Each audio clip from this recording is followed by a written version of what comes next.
আরেকজন ডাইরেক্টর, খুব romantic director, প্রেমিক মানুষ দিলীপ সোম। ওনারও একটি ছবি করেছি। সেই ছবির নাম ছিল তালুকদার। খুব মিষ্টি মানুষ।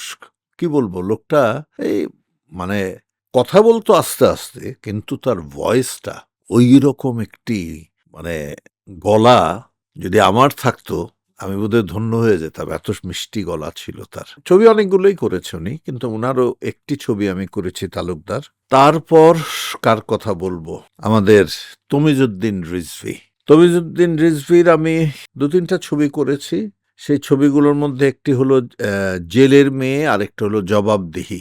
খুবই ভালো মানুষ ছিল, খুবই ভালো মানুষ ছিল, এবং মানুষকে হাসাতেও পারত। এবং ওনার সাথে আমার ম্যাক্সিমাম সময় হাসির যে কারণটা ছিল সেটা হলো আমার মাথার চুল, এবং ওনার মাথায় একটুও চুল ছিল না।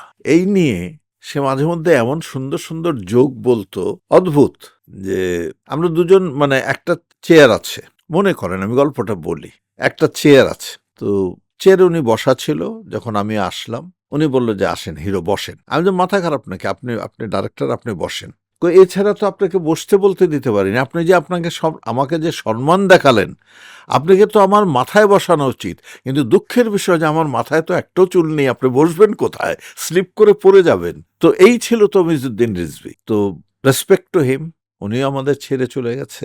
এরপর হলো আমাদের বিখ্যাত বশির ভাই, বশিরুল হক। উনি পরিচালকের থেকে ওনার বড় পরিচয় ছিল বাংলাদেশের সর্বপ্রথম একটি চাইনিজ রেস্টুরেন্ট ছিল চচিন চৌ, গুলিস্তান বিল্ডিং এ। সেই রেস্টুরেন্টের উনি মালিক ছিলেন। তারপর উনি প্রযোজক হিসাবে আসলেন চলচ্চিত্রে, অনেকগুলো ছবি বানিয়েছে।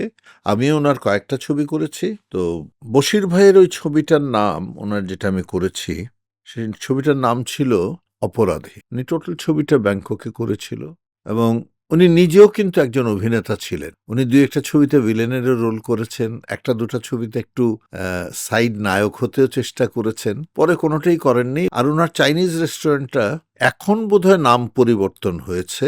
এটা এখন কাকরাইল মোড়ে চলে এসছে। সেটা চাইনিজ রেস্টুরেন্ট এখনো আছে, তার ছেলেরা হয়তো চালায়। তো বশির ভাই ছাড়া আরেকজন হলো এম এ খালেক নামে একজনের একটা ছবি করেছে। সেই ছবির নাম হলো রাজমাতা। এই রাজমাতা একটি পোশাকি ছবি।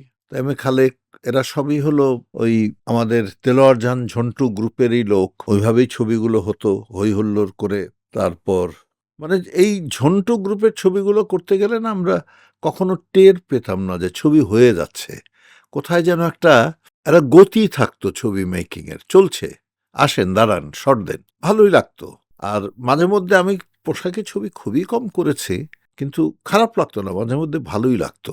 অনেকেই বলতো যে আপনি পোশাকি ছবি আর একটু করতে পারতেন, আপনার হাইট টাইট খুব ভালো পোশাকি ছবির জন্য। আমি তো পোশাক পরেই ছবি করি, ওটার মধ্যে ডিফারেন্স কি আমি তো বুঝতে পারছি না।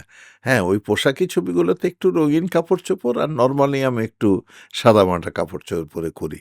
এই আমি পোশাক পরেই কাজ করি। এরকম জোক টোক করতাম।